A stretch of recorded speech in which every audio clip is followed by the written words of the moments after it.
Gálatas. La semana pasada se nos habló acerca del peligro del autoengaño y cómo la ley de la siembra y la cosecha expone al autoengaño, porque nos muestra si estamos sembrando semillas de corrupción o semillas de vida eterna. El sermón de hoy tiene como título El principio que sí vale. Estaremos viendo que como seguidores de Jesús necesitamos tomarnos el tiempo de evaluar los principios que marcan nuestra vida. Ahora, ¿cómo podemos hacer esto? ¿Qué criterios debemos de nosotros considerar? ¿Y por qué es importante que hagamos esta evaluación? Estas preguntas las iremos contestando poco a poco durante el tiempo que vamos a estar juntos estudiando la palabra. La realidad es que todo ser humano tiene principios, aun aquellos que dicen no tenerlos, sí tienen principios. Porque un principio es una norma básica que guía los pensamientos de una persona, sus decisiones y sus acciones. Donde esa persona o cada ser humano establece un criterio o un estándar específico. Donde este estándar que han puesto o que han desarrollado les lleva a ellos, ¿verdad?, a ver las cosas si son correctas, a interpretarlas si son correctas, si son verdaderas, si son válidas. Los principios son influenciados, ¿verdad?, por muchos aspectos, por nuestra cultura, por nuestra familia, nuestra crianza, también por nuestras experiencias en la sociedad, tiene una influencia social, una influencia educacional también, y también es influenciado por nuestras experiencias personales y a través de nuestras experiencias relacionales, en las relaciones que hemos tenido durante nuestra vida. Todas estas cosas influencian lo que nosotros conocemos como principios.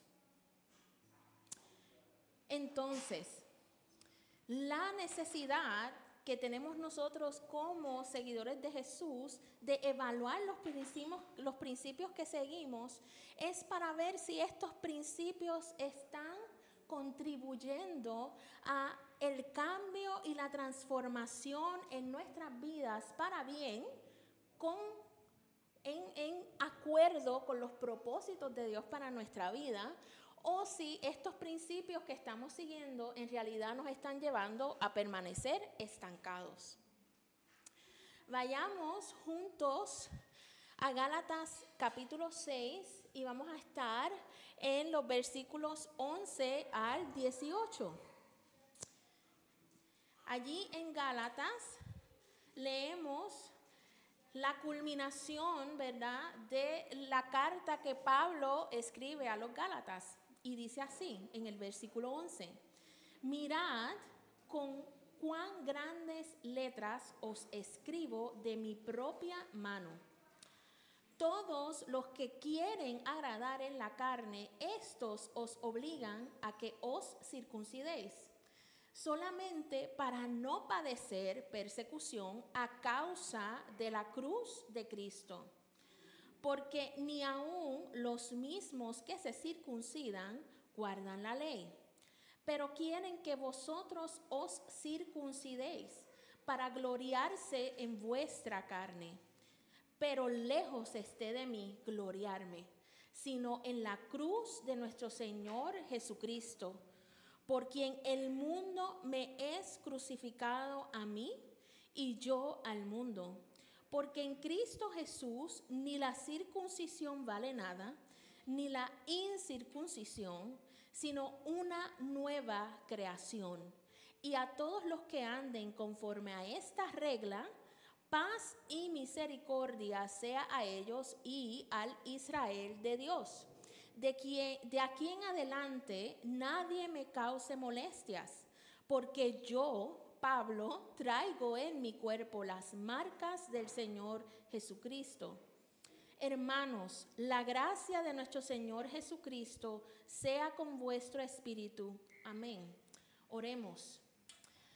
Amado Dios y Padre Celestial, gracias porque tú estás aquí. Gracias, Señor, porque tú tienes autoridad sobre todo. Gracias, Señor, porque tú nos sostienes en cada temporada. Y gracias, Señor, porque tú has provisto hoy, Señor, que podamos, Señor, profundizar aún más en tu palabra. Rogamos, Señor, en común acuerdo, Dios, que seas tú, Espíritu Santo, guiándonos, Señor, a poder entender, no tan solo de manera intelectual, Señor, sino en nuestro corazón, poder captar lo que quieres hablar a nuestras vidas, Señor. Que podamos, Señor, entender el por qué es tan importante que evaluemos los principios que marcan nuestra vida, Señor. Y oramos juntos, Señor, para que hoy podamos aprender no tan solo a evaluarlo, Señor, sino, Padre, adoptar los principios tuyos, Señor. En el nombre de Jesús, amén. Así que comenzábamos hablando, ¿verdad?, de que necesitamos en esa evaluación considerar ciertos criterios. Y el primer criterio que pienso que debemos y recomiendo que debemos de considerar es explorar qué es lo que nos motiva a seguir ciertos principios. Es importante saber por qué y para qué hemos determinado vivir dirigidos por principios particulares. Volvamos allí a Gálatas 6, versículos 12 al 13. Pablo aquí nos dice algo muy importante. Todos los que quieren agradar en la carne, estos os obligan a que os circuncidéis, solamente para no padecer persecución a causa de la cruz de Cristo, porque ni aun los mismos que se circuncidan guardan la ley, pero quieren que vosotros os circuncidéis para gloriarse en vuestra carne. Recordemos la situación que está ocurriendo en los Gálatas. La razón por la cual Pablo está escribiendo es porque los hermanos en Gálatas, ¿verdad?, estaban ellos siendo influenciados a judaizar, a participar de las reglas judaicas, ¿verdad?, y hacer una combinación de Cristo y algo más, Cristo y el judaizar. Esa es la situación a la cual Pablo está refiriéndose. Y aquí vemos que Pablo comunica a los Gálatas las motivaciones de aquellos que estaban influenciándolos.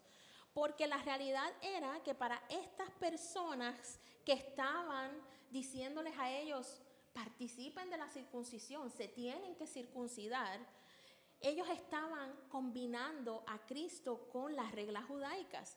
Y la razón por la cual ellos estaban haciendo esto era para evitar enfrentar las aflicciones y la persecución que venía como consecuencia de ser seguidor de Cristo.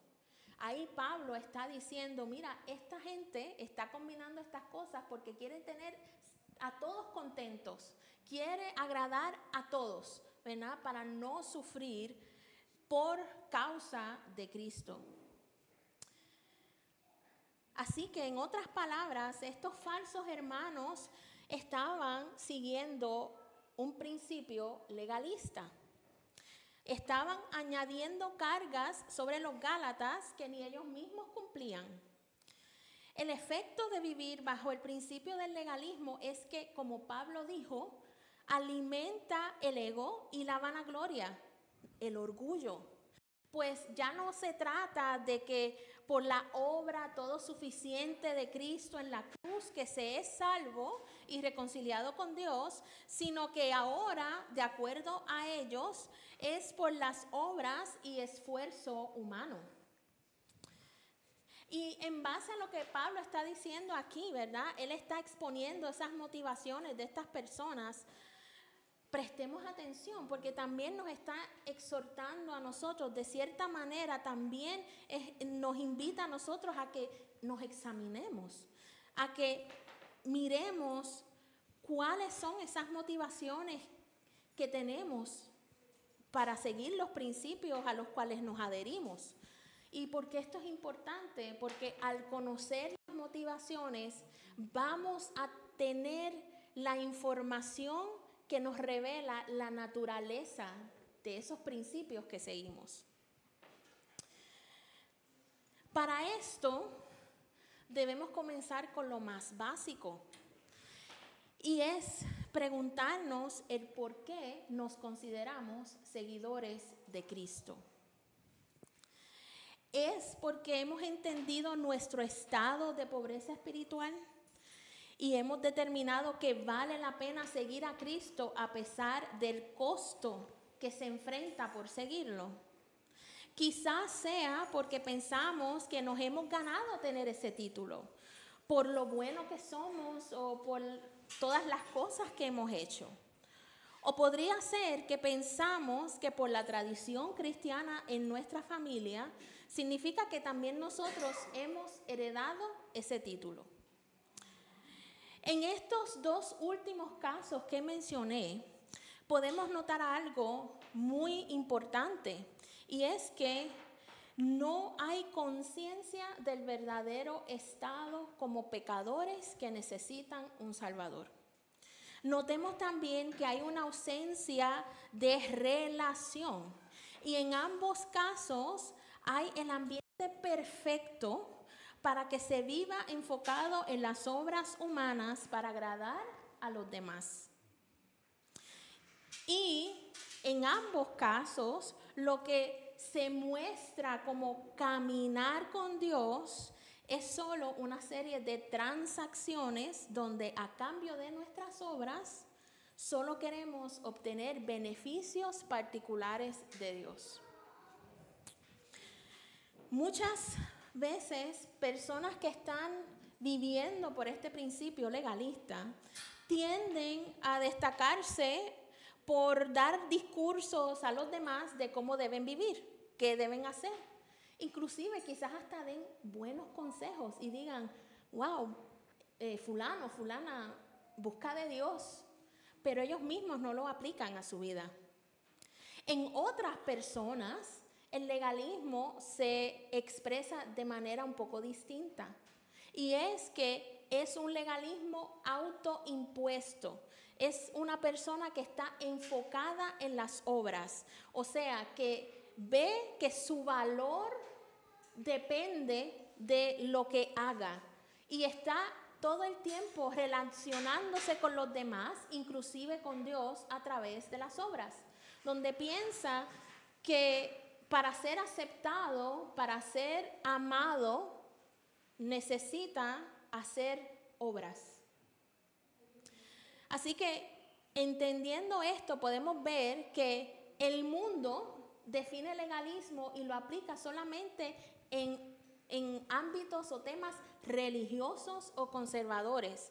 Pero la realidad es que Pablo está llamando el legalismo, ¿verdad?, con el ejemplo que están haciendo estos hombres presionando a los gálatas a judaizar, como una obra de la carne. Es una obra del mundo.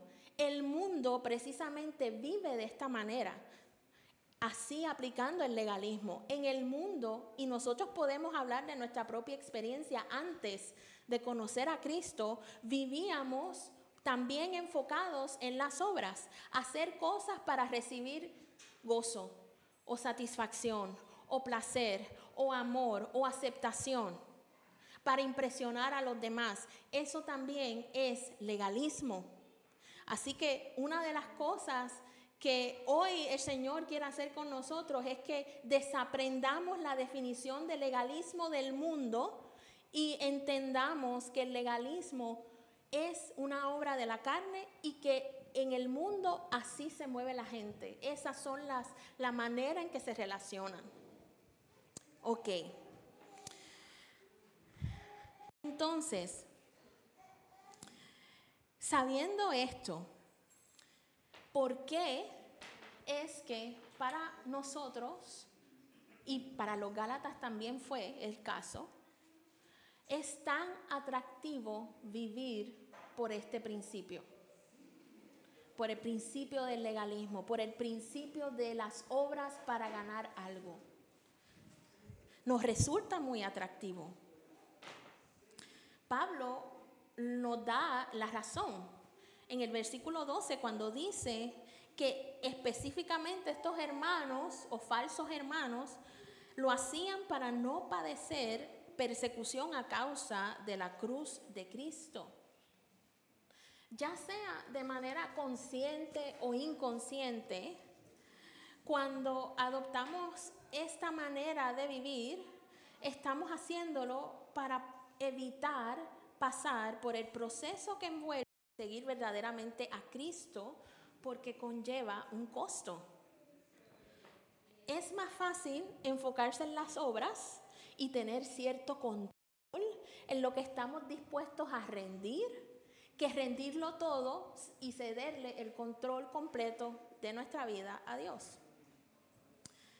Es más fácil limitar hasta dónde le damos acceso a Dios en nuestras vidas, escogiendo qué quiero de Dios y qué no.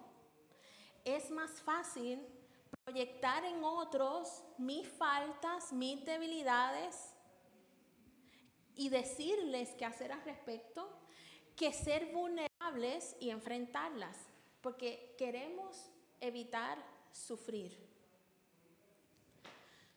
No obstante, en Mateo 5 hay algo muy importante que debemos de no tan solo saber, sino captarlo y creerlo. Jesús dice algo muy importante aquí. Y dice, y esto es en el Sermón del Monte, en las bienaventuranzas. Bienaventurados, o sea, felices, dichosos, los pobres en espíritu, porque de ellos es el reino de los cielos. Esto significa que aquellos que reconocen su estado real de pobreza espiritual como pecadores que necesitan de un Salvador, Jesucristo, han entendido que sus esfuerzos humanos nunca serán suficientes para satisfacer o llenar ese vacío. Y son estas personas los que son dichosos y felices, no tan solo porque saben su estado y lo reconocen, sino porque han evaluado que vale la pena seguir a Cristo, vale la pena rendirse a Él y permitirle a Él que los moldee, aunque eso signifique experimentar dolor o aflicción. Y es ahí cuando se llega a esa decisión donde hay entrega y rendición total a Jesús, donde se camina en relación cercana con Él día a día. No temamos en examinar las razones detrás de nuestras decisiones y de nuestras acciones diarias, en especial con respecto a Cristo, para que podamos ser conscientes de cuáles son esos principios que seguimos y si vale la pena seguir viviendo por ellos. El próximo criterio que debemos de considerar es la obra de Cristo en la cruz y sus implicaciones. Mientras examinamos las motivaciones que nos impulsan a vivir por ciertos principios, debemos de considerar también si estos principios muestran los efectos de la obra de Cristo en la cruz. Vayamos a Gálatas 6:14. Y aquí Pablo dice, pero lejos esté de mí gloriarme, sino en la cruz de nuestro Señor Jesucristo, por quien el mundo me es crucificado a mí y yo al mundo. Aquí Pablo deja claro cuáles son las motivaciones de él, ¿verdad? Y cuáles son las motivaciones detrás de los principios que él sigue y cómo estos principios que él sigue y está modelándole a los Gálatas apuntan a la obra de la cruz. En la cruz, Cristo llevó sobre él todo nuestro pecado, tomando esa acta, esa sentencia de muerte y clavándola en la cruz. Además, él llevó cautiva a la cautividad para que en él ya no fuésemos esclavos del pecado. Y como si fuera poco, abrió el camino para que pudiésemos ser hijos, coherederos con él y reconciliados con el Padre. Esto implicó que él pasara por la muerte más humillante, más dura, más difícil que pudiéramos nosotros imaginarnos, siendo él inocente y sin pecado. Vayamos a Isaías 53, 3 al 6. Despreciado y desechado entre los hombres, varón de dolores, experimentado en quebranto, y como que escondimos de él el rostro. Fue menospreciado y no lo estimamos. Ciertamente llevó él nuestras enfermedades y sufrió nuestros dolores, y nosotros le tuvimos por azotado, por herido de Dios y abatido. Mas él herido fue por nuestras rebeliones, molido por nuestros pecados. El castigo de nuestra paz fue sobre él, y por sus llagas fuimos nosotros curados. Todos nosotros, no algunos, todos nosotros nos descarriamos como ovejas. Cada cual se apartó por su camino, mas Jehová cargó en él el pecado de todos nosotros. Allí en ese madero, rodeado de una multitud que le gritaban, crucifíquenle, solo y abandonado, Cristo dio su vida para que tú y yo la pudiéramos tener en abundancia.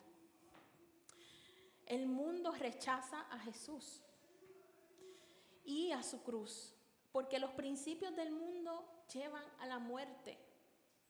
Los principios del mundo se oponen a los principios del reino de los cielos. Los principios del mundo promueven el que andemos en las obras de la carne, sembrando semillas de corrupción. Pero el efecto de Cristo y su cruz en nosotros es que andamos guiados por su Espíritu Santo, sembrando semillas de vida eterna. Así que las implicaciones de la obra de la cruz de Cristo en nuestras vidas es lo que Pablo nos comunicó en el versículo 14, que el mundo está crucificado para nosotros y nosotros al mundo. En otras palabras, que la cruz de Cristo está entre nosotros y el mundo. El apóstol Juan lo describe de una manera sumamente clara en el capítulo 3, versículo 1, en Primera de Juan. Primera de Juan 3:1. Mirad cuál amor nos ha dado el Padre, para que seamos llamados hijos de Dios. Por esto el mundo que no nos conoce, porque no le conoció a Él. Pidámosle al Espíritu Santo que nos examine, mostrando en qué áreas de nuestra vida aún estamos viviendo por los principios del mundo que rechaza la obra de Cristo en la cruz. Roguemos que produzca en nosotros no tan solo conciencia, no tan solo que lo sepamos, sino que produzca en nosotros verdadero arrepentimiento que nos lleva al cambio.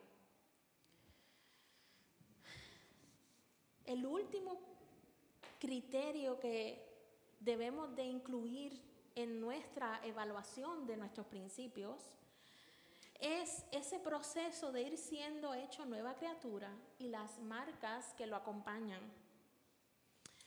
Es indispensable que consideremos si el resultado de nuestros principios o aquellos principios que seguimos es parte del proceso de ir siendo hechos nuevas criaturas o no. Vayamos a Gálatas 6, versículos 15 al 16. Porque en Cristo Jesús ni la circuncisión vale nada, ni la incircuncisión, sino una nueva creación. Y a todos los que anden conforme a esta regla, paz y misericordia sea a ellos y al Israel de Dios. Pablo aquí deja claro que el participar o no de la circuncisión no era importante, porque cualquier forma de legalismo o de esfuerzos humanos significa nada, ya que las obras de ese principio legalista no apuntan a Cristo, no muestran que Cristo vive en nosotros, sino que al contrario lo que hace es que apunta a nosotros. A lo largo de las Escrituras, desde el Antiguo Testamento hasta el Nuevo Testamento, vemos a Dios repitiendo una y otra vez la misma exhortación, que nos volvamos a Él. Vayamos a Isaías capítulo 55, versículos 1 al 2.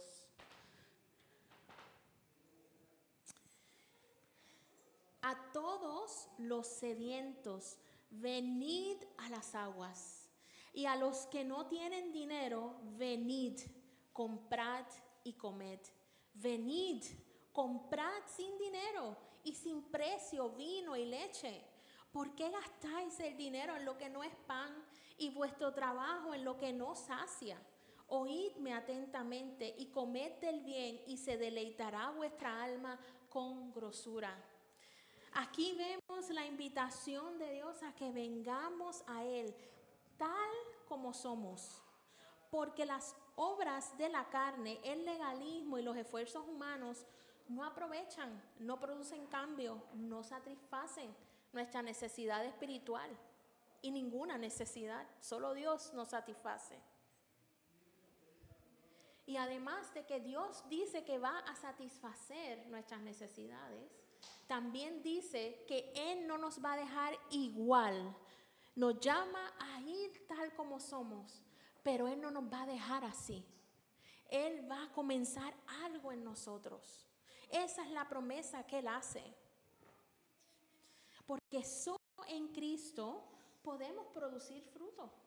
Solo en Cristo es que podemos vivir guiados por el Espíritu Santo. En Cristo es que somos hechos nuevas criaturas, que ya no viven por los principios del mundo como esclavos del legalismo, sino que caminan íntimamente con Él. Y mientras vamos caminando en esa relación íntima con Cristo, vamos aprendiendo cuáles son los principios del reino de los cielos, sus principios. Y empezamos no tan solo a aprenderlos de manera intelectual, sino que naturalmente vamos siendo moldeados de tal manera que empezamos a vivir por ellos, empezamos a aplicarlos en nuestra vida. Eso es lo que produce el vivir o caminar en cercanía, en relación con Cristo.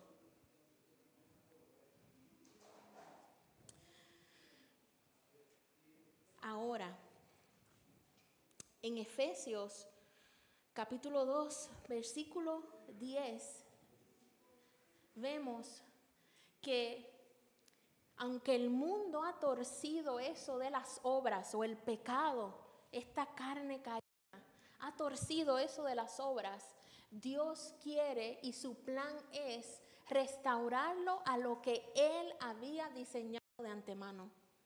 Y dice ahí en Efesios 2:10, porque somos hechura suya, creados en Cristo Jesús para buenas obras, las cuales Dios preparó de antemano para que anduviésemos en ellas. Así que, mientras vamos siendo hechos nuevas criaturas, el Señor también va guiándonos, va formando en nosotros su carácter y va poniendo en nosotros el querer como el hacer de participar en esas buenas obras que Él de antemano ya tenía para nosotros.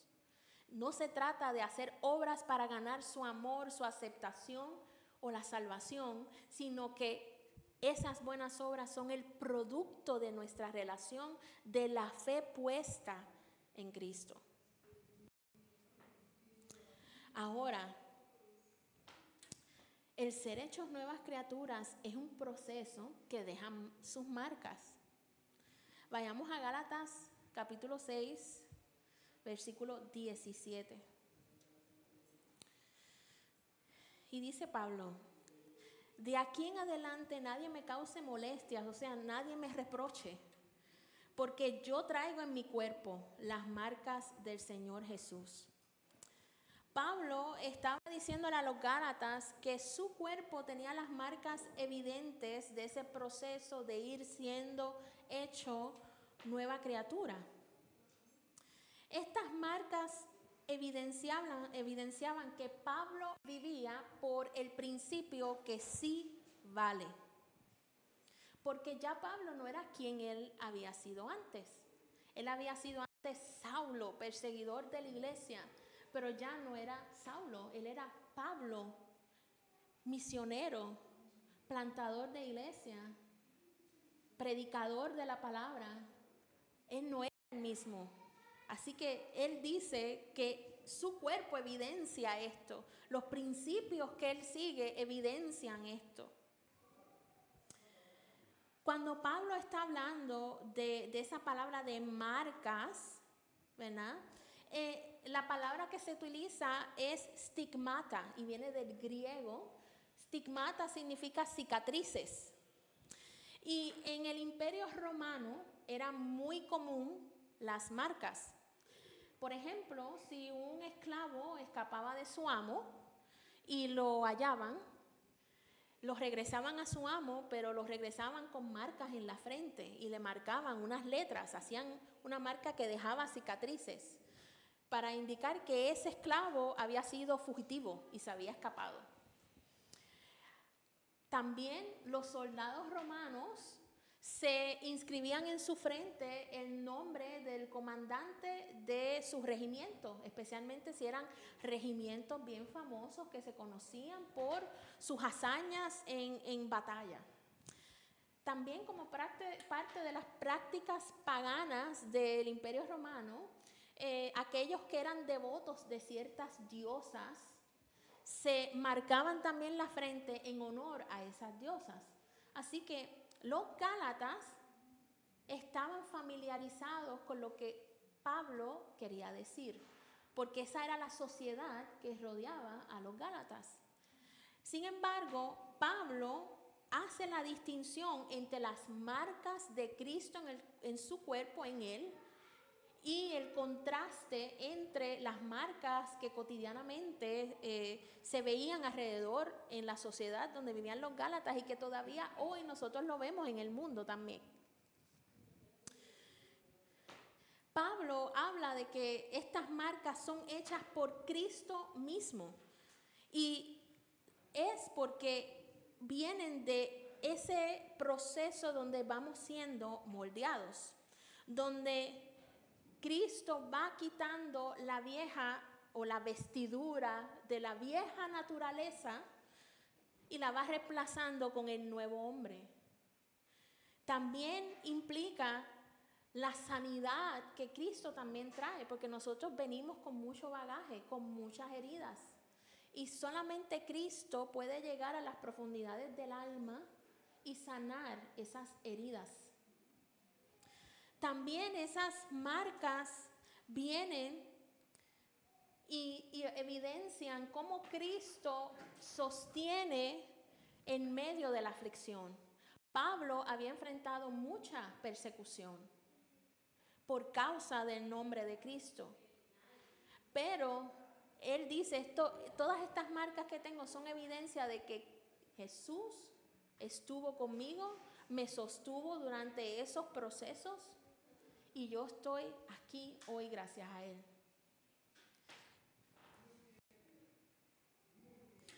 Sin embargo, las marcas que se pueden ver que personas se hacen a sí mismas en el mundo y influenciados por esa cultura, son bajo principios que fomentan la esclavitud al pecado y a las obras de la carne. Y son evidencia de que una persona no está experimentando cambio alguno. y que inevitablemente seguir esos principios que no traen cambio y que solamente alimentan las obras de la carne, resultan en muerte. Como ovejas de Jesús, Él nos marca como suyos, como amados, como hijos, como perdonados suyos, aquí en el plano terrenal y a la eternidad. Entonces, si los principios que seguimos no van alineados con ser nuevas criaturas, la exhortación de Dios para nosotros hoy sigue siendo la misma, que nos volvamos a Él, confesando nuestro pecado, nuestras dudas, nuestras preocupaciones, nuestros temores, las cosas que nos cuestan dejar del mundo, que seamos radicalmente sinceros con Dios. Porque no tan solo Él va a escuchar, sino que Él va a ver la intención de nuestro corazón, que queremos cambio, que hemos entendido que no podemos seguir así. Y Él va a obrar. Y si somos radicalmente sinceros con Dios, ahí va a comenzar el proceso nuestro de rendirnos a Él. Y esto no es algo de un día, esto no es algo de una vez, esto es algo de día a día. Día a día necesitamos volvernos a Dios. Día a día necesitamos ser radicalmente honestos con Dios. Día a día tenemos que rendirnos, porque vivimos en un mundo que se opone, que rechaza a Cristo. Por lo tanto, nos odia y nos rechaza también a nosotros. Y la promesa y el resultado inevitable de rendirnos a Dios es lo que dice Pablo en Filipenses 1:6. Y me uno a esas palabras de Pablo, estando persuadido de esto, que el que comenzó en vosotros la buena obra la perfeccionará hasta el día de Jesucristo. Creamos en eso, aferrémonos a eso.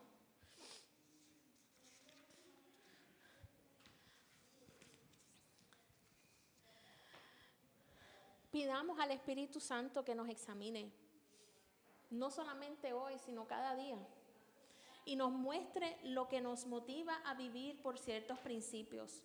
Si estos principios apuntan a la obra de Cristo en la cruz y si contribuyen a que seamos hechos nuevas criaturas, no evitemos evaluar nuestros principios, porque esto no se trata de que para sentir vergüenza o culpa. Hermanos, yo estoy en el mismo bote que ustedes. El Señor también me está confrontando a mí. Esto no es para emitir juicio ni criticar a nadie, ni para causar culpa, vergüenza, nada de eso, sino porque a través de esa evaluación vamos a nosotros ver que estamos parados en una base que no es firme. Vamos a ver que estamos tambaleantes, pero Dios no nos quiere tambaleantes, Dios nos quiere firmes. Así que parémonos firmes en Cristo, en su victoria en la cruz, en quienes somos en Él, para que podamos nosotros crecer y dar ese buen fruto. Y para que esos ciclos en los cuales nos encontramos estancados, que nos encontramos repitiendo una y otra vez, puedan ser rotos. Oremos.